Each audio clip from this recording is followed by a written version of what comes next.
Vous sur la Nissan Leaf First que j'ai eu samedi dernier, à un prix de 17 290 grâce aux primes de l'État. Alors 17 290 parce qu'il y a une peinture gris squale qui a été donc choisie en option.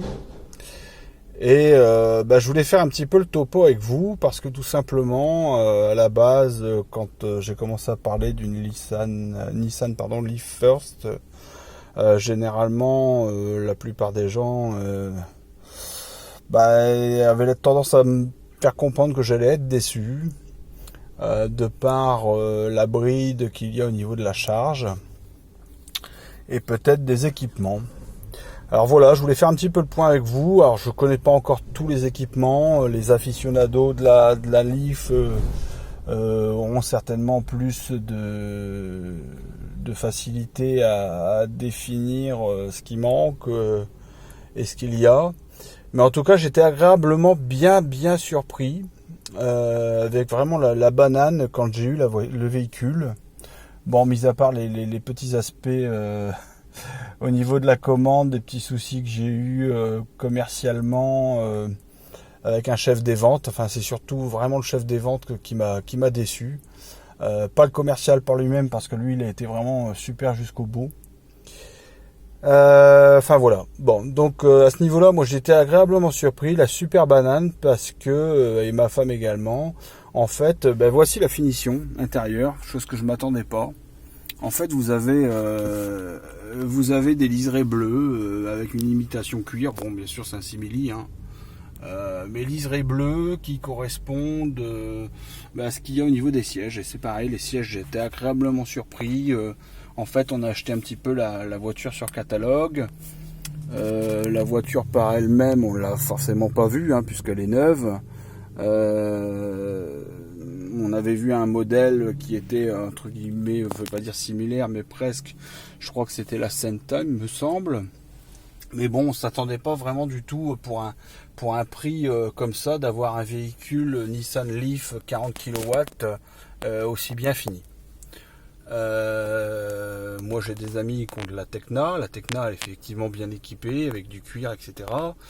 Siège et volant chauffant, il me semble.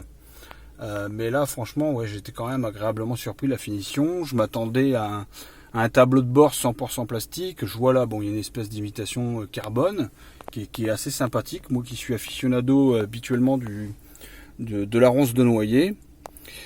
Pareil pour les tapis. Au final, bon, j'avais demandé des tapis qu'on m'a gentiment offert. Tapis avec les petits liserés bleus également, qui vraiment font le rappel des coutures à droite et à gauche. Et puis cet écran qui est quand même pas mal, qui est quand même énorme. Alors bon, là je suis en charge, hein. Je suis en train de charger chez Nissan justement, donc j'ai rien allumé. Donc au niveau des options, écoutez, je sais pas moi ce qu'il y a franchement dans les autres, mais en tout cas celle-ci elle est équipée malgré tout du e-pédale.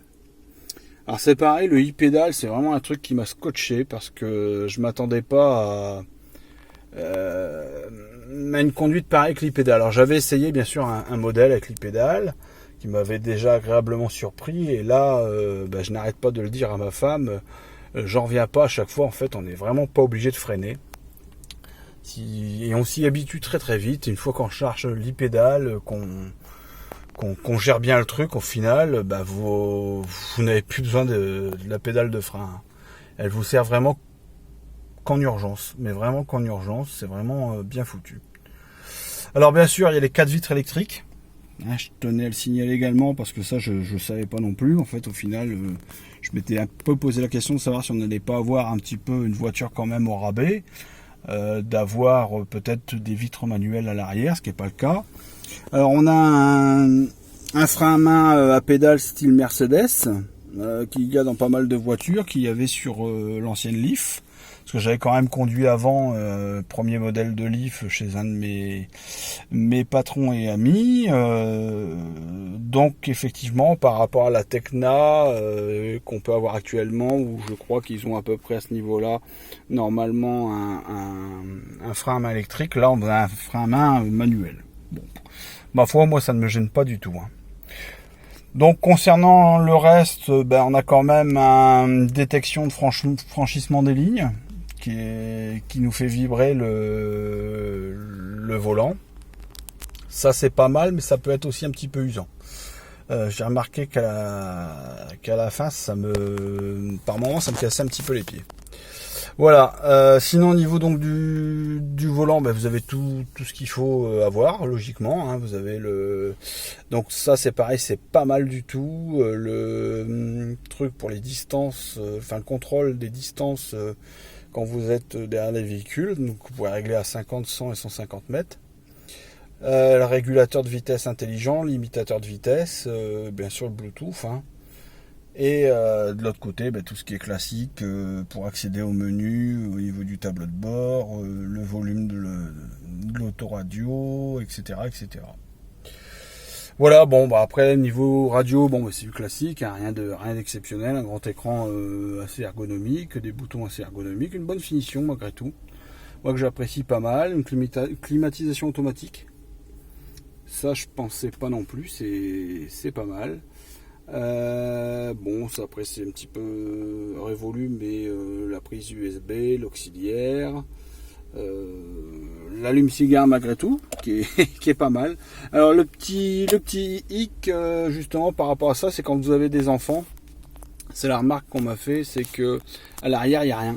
En fait, à l'arrière, vous n'avez pas d'allume-cigare. Donc, comme vous avez des enfants qui sont très très consommateurs d'énergie, pour recharger, il faudra leur attribuer cette prise allume-cigare avec un chargeur de téléphone, pourquoi pas un biprise, hein, et de leur fournir un câble au moins de 2-3 mètres pour qu'ils soient à l'aise à l'arrière, hein, pour recharger. Voilà, donc après, pour le reste, donc on a des fonctions ici que je ne connais pas trop. Alors je pense que celui-ci, c'est par rapport aux sécurités de distance, je sais pas. Faut que je regarde dans la notice, honnêtement, j'ai pas encore regardé. Et puis voilà. Donc écoutez, j'essaye de faire au mieux pour vous donner un descriptif de qualité. Pour l'intérieur, je vous dis concernant l'intérieur, moi j'en suis très très satisfait. Bon, je pense que par la suite on achètera quand même des housses pour protéger le tissu. Mais c'est quand même bien foutu. Une assez bonne qualité. Le seul hic que j'ai trouvé pour l'instant, alors je ne sais pas si c'est tous les possesseurs de Leaf actuellement, parce que je sais qu'apparemment à l'usure on n'a plus le phénomène. Le coffre pour moi qui est chiant à fermer, il faut dire les mots. Il n'est pas pratique du tout. Pour moi, je m'attendais à quelque chose de moins dur à fermer. On est quand même obligé de pas le claquer comme un bourrin, faut pas exagérer non plus, mais quand même de le claquer. Et ça me gêne. C'est vraiment le point négatif qui me gêne sur cette voiture, c'est la fermeture du coffre. Alors bien sûr, après sur certains modèles, peut-être qu'il y a une fermeture automatisée. J'en sais rien, je vais pas vous dire de bêtises.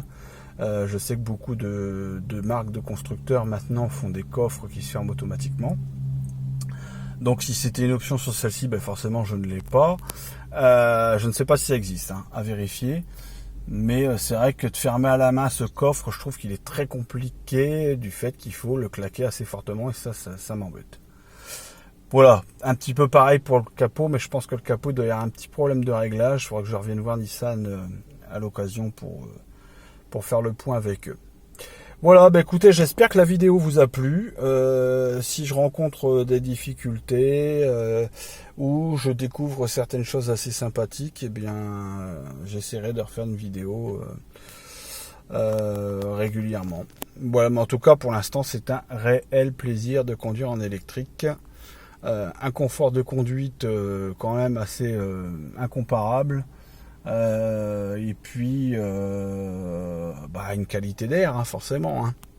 Voilà, allez, bonne journée à tous et merci d'avoir visionné, à bientôt.